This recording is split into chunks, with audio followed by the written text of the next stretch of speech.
Halo teman-teman semuanya, perkenalkan nama aku Yulian Zafira Cisakutri atau biasa dipanggil Zara dengan NIM A15 2022 02337. Pada kesempatan kali ini, aku akan menjelaskan mengenai kecerdasan emosional di dalam mata kuliah leadership. Nah, kecerdasan emosional atau EQ itu adalah kemampuan untuk menerima, menilai, mengelola, dan mengontrol emosi diri sendiri serta emosi orang lain. Nah, atau emosi yang ada di sekitar kita gitu ya. Jadi kurang lebih ini adalah emosi yang mengacu pada informasi akan suatu hubungan. Kemudian apa sih perbandingan antara EQ dan juga IQ, teman-teman?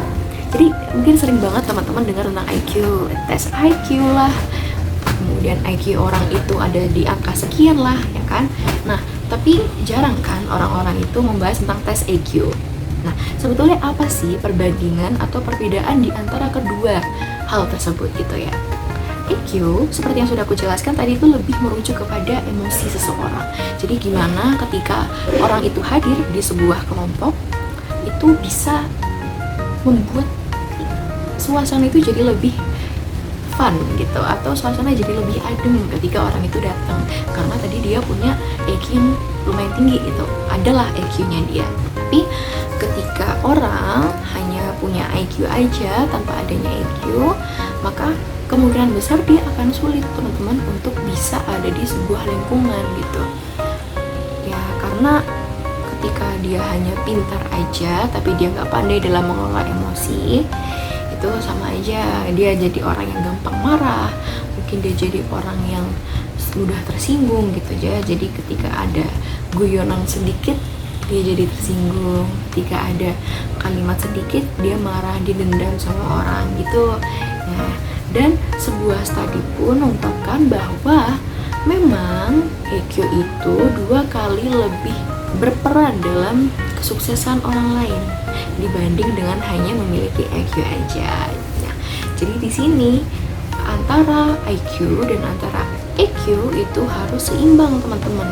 Gitu. Nah, tadi kan kita sudah mengetahui ya definisi umum dari kecerdasan emosional tadi, untuk menerima, menilai, kemudian mengelola dan mengontrol emosi.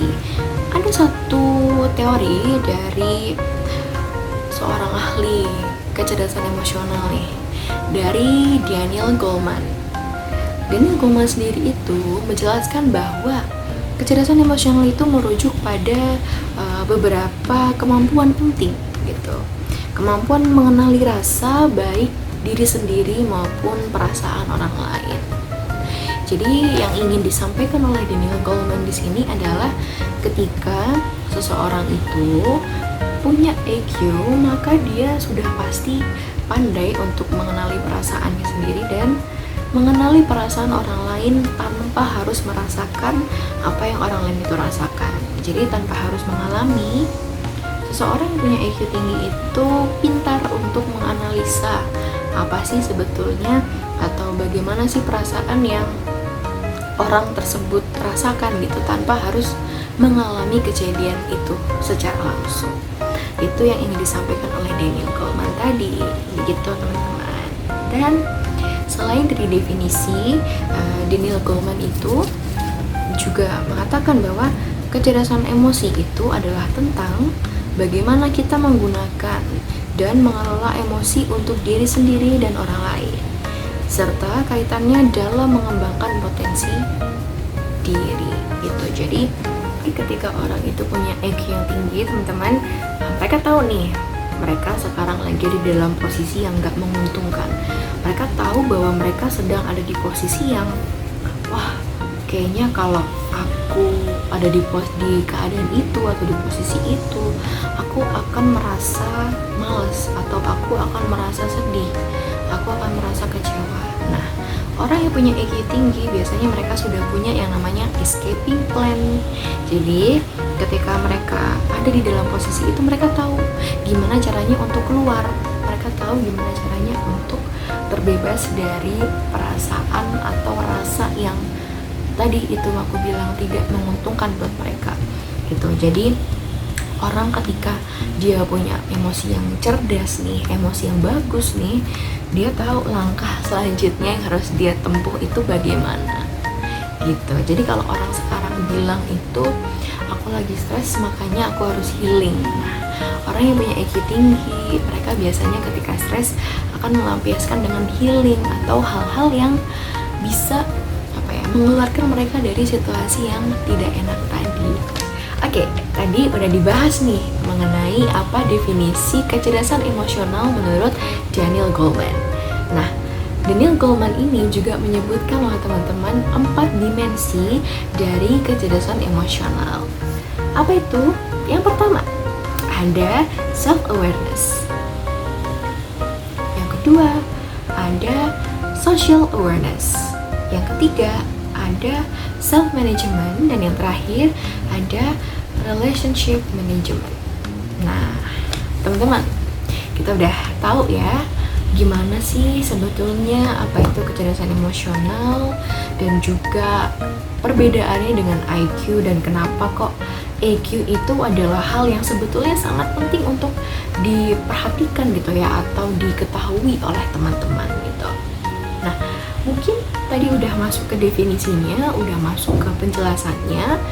Aku mungkin akan berikan sedikit tips ya untuk teman-teman supaya bisa tahu nih, kira-kira apakah kalian itu termasuk orang yang perlu untuk belajar mengenai EQ, atau kalian sudah lahir dengan kemampuan atau dengan EQ yang tinggi gitu. Teman-teman, kalau teman-teman itu punya rasa atau kesulitan dalam mengungkapkan perasaan, teman-teman harus hati-hati karena bisa jadi kalian itu orang yang belum begitu kenal dengan yang namanya EQ atau belum mampu dalam mengelola emosi atau kecerdasan emosinya tidak setinggi IQ-nya gitu. Jadi kemudian juga ketika teman-teman itu mudah untuk memiliki dendam dengan orang lain, itu teman-teman juga harus hati-hati karena bisa jadi masuk ke dalam indikator tadi ya teman-teman. Kemudian teman-teman juga sulit untuk keluar dari zona yang sulit untuk ditinggali gitu, atau teman-teman punya kesulitan namun teman-teman nggak tahu cara untuk menyelesaikannya gimana, dan kemudian teman-teman tidak tahu bagaimana sih perasaan teman kalian sebetulnya pada saat lagi sedih atau pada saat lagi kecewa, lagi happy. Kalian tidak sepeka itu dengan mereka. Bisa jadi itu tanda-tanda kalian punya IQ yang rendah. Oke teman-teman, pembahasan mengenai definisi sudah, kemudian menurut Daniel Goleman juga sudah, dan juga ciri-ciri dari orang yang punya IQ rendah juga sudah. Mungkin ini akan masuk ke dalam POV aku sebagai mahasiswa yang belajar mengenai teori ini gitu ya, belajar mengenai materi ini gitu ya. Sebenarnya apakah ya ketika kita belajar tentang materi-materi seperti kecerdasan emosional itu akan relevan dengan dunia pekerjaan saat ini? Dengan pengalaman aku teman-teman, yang aku saat ini sudah pernah gitu ya, sudah pernah melakukan magang di sebuah perusahaan di dalam dunia hospitality, kebetulan aku magang di hotel gitu. Nah, teman-teman, ketika kalian masuk ke dalam dunia pekerjaan, kalian tuh bukan hanya dituntut bisa melakukan sesuatu dengan cepat dan dengan tepat, bukan hanya itu. Tapi ketika teman-teman itu bisa mengendalikan emosi ya, membuat atmosfer pekerjaan itu menjadi fun, membuat teman-teman di sekitar kalian itu menjadi nyaman dengan kalian, atau membuat lingkungan ya nggak usah bilang di satu perusahaan, di satu divisi kalian aja, ketika ada kalian itu kok suasana jadi happy, bisa jadi teman-teman punya EQ yang tinggi gitu. Jadi itulah kenapa pentingnya seorang karyawan atau seorang pekerja itu punya both IQ and EQ yang tinggi gitu. Selain dia adalah pekerja yang didapat diandalkan, dia juga adalah teman yang nyaman untuk diajak berteman gitu. Nah, selanjutnya aku juga ingin membahas sebenarnya apa sih kelebihan dan kekurangannya ketika kita bisa mengetahui mengenai EQ ini tadi ya. Seperti yang aku sebutkan teman-teman, ketika teman-teman tahu sebenarnya apa sih kelebihan dari EQ, kalian pasti jadi mau belajar tentang EQ lebih jauh lagi gitu. Kalian pasti akan coba melatih kecerdasan emosional kalian, karena guys, kecerdasan emosi itu bisa dilatih kok. Kalian itu bisa melatih diri kalian untuk lebih mengerti orang lain. Kalian bisa melatih diri kalian untuk lebih paham dengan orang lain, karena emosional itu dibentuk dan dilatih dan kemudian dibiasakan dan dirasakan. Ketika teman-teman tidak terbiasa dengan perasaan-perasaan yang sedih, atau teman-teman tidak terbiasa dengan meluapkan emosi teman-teman, ya akan sulit juga gitu. Jadi dengan menciptakan lingkungan yang sehat buat diri kalian sendiri, itu juga termasuk langkah baik, langkah yang positif untuk diri kalian sendiri gitu. Nah, selanjutnya analisis mengenai juga sebenarnya apa sih ya keperluan seorang mahasiswa untuk mengetahui atau belajar tentang yang namanya EQ, teman-teman. Guys, aku pribadi, aku adalah seorang mahasiswa kura-kura, kuliah rapat, dimana aku adalah anak organisasi dan tentunya memiliki kemampuan EQ atau kecerdasan emosional itu sangat penting untuk bisa dimiliki, teman-teman. Kenapa? Karena pengalaman aku sebagai anggota dari sebuah divisi edukasi di UKM Rumah Sahabat namanya, itu aku bisa mulai mengenali lingkungan-lingkungan yang positif. Kemudian dari situ aku dipercaya untuk menjadi kepala divisi edukasi, dan di situ aku mulai belajar untuk memahami bagaimana sebetulnya anggotaku itu merasakan sebuah perasaan. Apakah mereka sedang merasakan stres atau mereka sedang merasa bagaimana. Aku sebagai kepala divisi itu harus mengerti bagaimana keadaan yang dialami oleh anak-anakku tadi. Nah, kemudian pada tahun berikutnya di periode ketiga, aku pun dipercaya untuk menjadi seorang ketua umum di UKM Rumah Sahabat itu. Dan kemampuan EQ ku semakin diuji karena gimana caranya aku bisa memahami whole situation. Jadi nggak cuma hanya ada di divisiku aja, tapi di seluruh divisi aku harus memahami karakter setiap orang. Aku harus tahu bagaimana cara untuk mengatasi permasalahan dengan orang-orang dengan karakter yang berbeda. Aku juga harus paham sebagai seorang ketua atau sebagai seorang kepala di dalam sebuah organisasi. Jadi bukan hanya organisasi kok, tapi ketika teman-teman nih ada di sebuah kelas atau teman-teman ada di sebuah kelompok belajar, ketika kalian punya kecerdasan emosional tinggi, itu pasti akan jauh lebih mudah untuk menghadapi segala permasalahan daripada kalian tidak melatih kemampuan emosional kalian gitu. Jadi itulah kenapa pentingnya kok, kenapa mahasiswa itu harus belajar mengenai kecerdasan emosional. Kemudian contoh nyatanya apa sih kok aku bisa bilang kayak gini?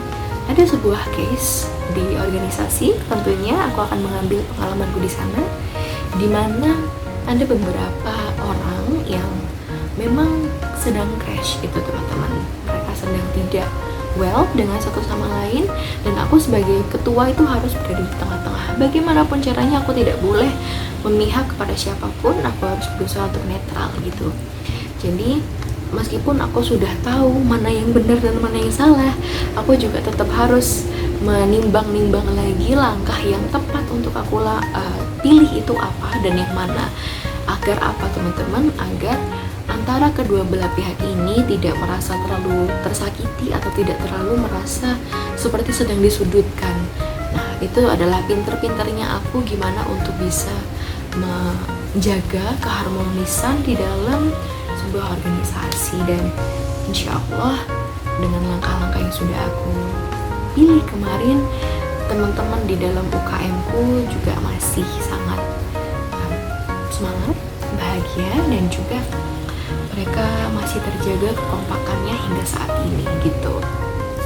Nah, kemudian nilai-nilai apa sih yang aku dapatkan di dalam mata kuliah ini tadi gitu ya.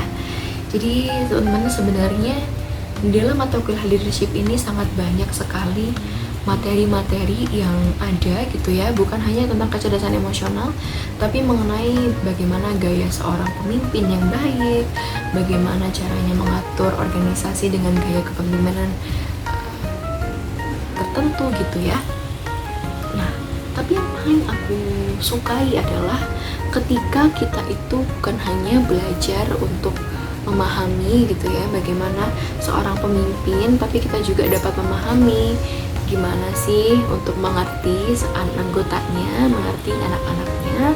Jadi bukan hanya kitanya yang dibentuk, tapi mindset kita juga ikut dibentuk di sini gitu. Dan itu adalah sebuah nilai yang sangat aku sukai dalam mata kuliah ini. Kemudian gaya kepemimpinan apa yang paling aku inginkan ke depannya?